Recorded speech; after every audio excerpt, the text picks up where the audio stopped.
Hey everybody, it's Mannun here, and today I wanted to share something with you that I think is really fascinating, but it's something that I never really realized until recently. But I was watching Wizard of Oz and was struck by how many pagan overtones I saw in the story. Now, I'm not saying that the creators of the movie intended it to be a pagan allegory or anything like that, but I do think there are some really interesting themes and ideas in the movie that resonate with us pagans and Wiccans. So in this video, I want to share some of my thoughts and insights with you all, and hopefully spark a discussion about how we can find magic and inspiration in unexpected places. So let's get started. But seriously, the themes of nature, transformation, and connection to the divine that run throughout the movie are definitely ones that resonate with us as pagans and Wiccans.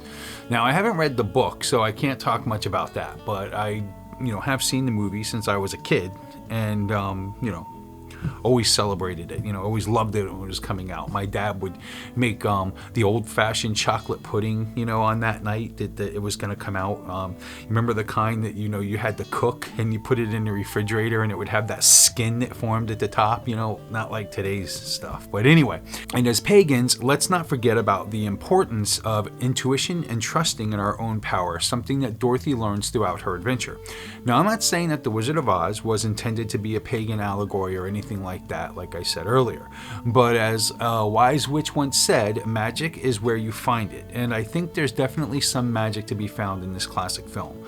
So if you haven't watched The Wizard of Oz through pagan eyes before, I highly recommend giving it a go. Who knows what other mystical insights you might discover. The Wizard of Oz is a classic children's book and movie that has captured the hearts of millions of people around the world. While the story is often interpreted as a simple tale of a young girl's journey to find her way back home, some scholars and critics have pointed out that the story also contains pagan overtones and references. One of the most notable pagan elements in The Wizard of Oz is the presence of the four witches, who are associated with the four elements of earth, air, fire, and water. To me, the good witch Glinda would represent obviously the element of earth because she's the good witch of the north.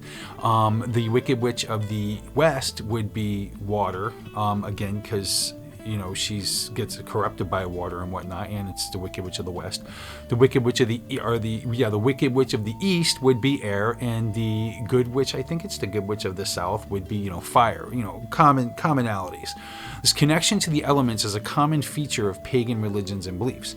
Another pagan element in the story is the idea of a journey through a magical land that is full of mystical creatures and challenges. This is a common theme in pagan mythology, which often involves heroes embarking on quests to discover hidden knowledge and unlock their true potential. The Emerald City, where the wizard resides, has also been interpreted as a symbol of the pagan belief in the power of nature and the importance of the natural world. In pagan traditions, emeralds are often associated with the earth and are believed to have healing properties. In addition, some critics have pointed out that the themes of transformation and rebirth that are present in The Wizard of Oz are also common in pagan beliefs. For example, the transformation of the Scarecrow, Tin Man, and Cowardly Lion into more fully realized versions of themselves can be seen as a metaphor for the spiritual transformation that is often sought in pagan practices. Overall, while the pagan overtones in The Wizard of Oz may not be immediately apparent to all viewers, they add depth and complexity to the story and make it a richer and more meaningful experience for those who are attuned to them. So going along with the whole earth, air, fire, and water thing, I couldn't help but notice that the characters themselves tend to gravitate towards this scenario as well. Just another way in which The Wizard of Oz can be interpreted through pagan beliefs.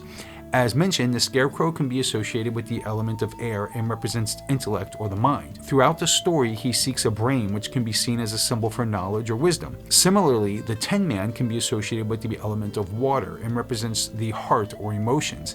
He seeks a heart throughout the story, which can be seen as a symbol for love and passion. The Cowardly Lion can be associated with the element of fire and represents courage. Throughout the story, he struggles with his own perceived lack of courage and seeks to find it within himself. And finally, the wizard himself is associated with the element of earth and represents the spiritual or the divine. He's the ultimate authority figure in the Land of Oz and is sought out by the other characters for guidance and wisdom. Together, these characters and their respective journeys can be seen as representing the four elements and their associated qualities, which are central to many pagan beliefs and traditions. By embarking on their journey and overcoming their own challenges, they discover the qualities that they were seeking all along and find a deeper understanding of themselves and the world around them. Another thing I noticed that many have not is the introduction of a special dance that is performed by many different witchcraft traditions as a means to raise energy for magic and ritual.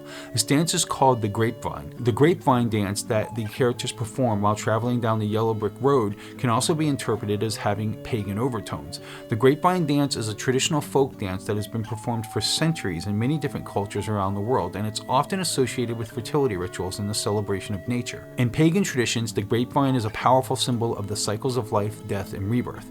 The grapevine is closely associated with the god of wine and fertility, and its fruit is often used in ceremonies and rituals as an offering or symbol of abundance. The grapevine dance that the characters perform in The Wizard of Oz can be seen as a celebration of nature and the natural world. As they travel down the yellow brick road, they're moving through a magical land, and this is full of strange and wonderful creatures, and the grapevine dance is a way of acknowledging and honoring the power of nature and the forces that shape the world around us. The idea of astral travel is another pagan element that it can be found in The Wizard of Oz.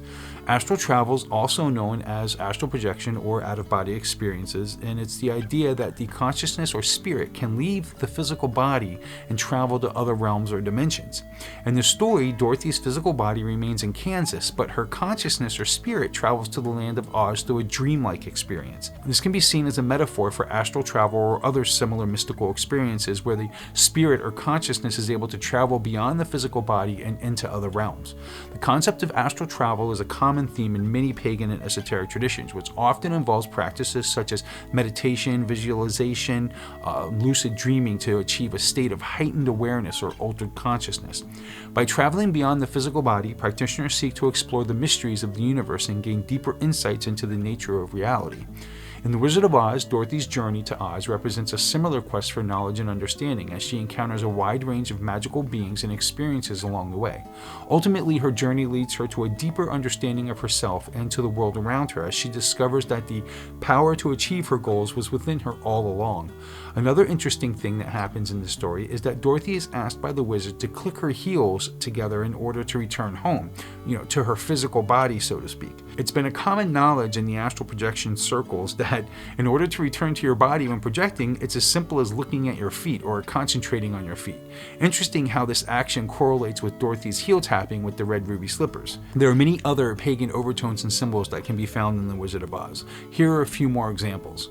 The yellow brick road that leads to the wizard's palace can be seen as a metaphor for the spiritual journey or quest for enlightenment. The color yellow is often associated with the sun, which is a symbol of spiritual illumination and enlightenment in many pagan traditions. When Dorothy and her companions pass through the poppy field, they're overcome by the scent of flowers and they fall into a deep sleep. This can be seen as a metaphor for the power of plants and herbal medicine, which are often used in pagan traditions for healing and spiritual purposes. The Wizard of Oz is known for his ability to create elaborate illusions such as the giant floating head that he uses to intimidate the people of Oz.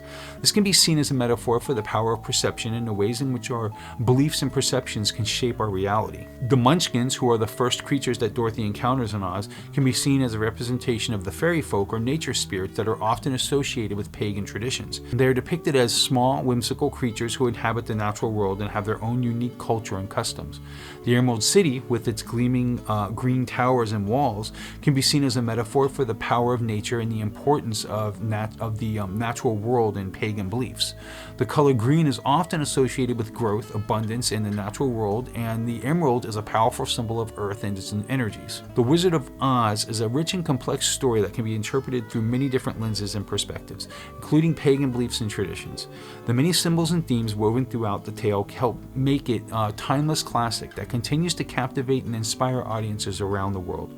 I'd like to know some of your thoughts on these findings. Have you seen any pagan overtones in The Wizard of Oz? Let us all know down in the comments below.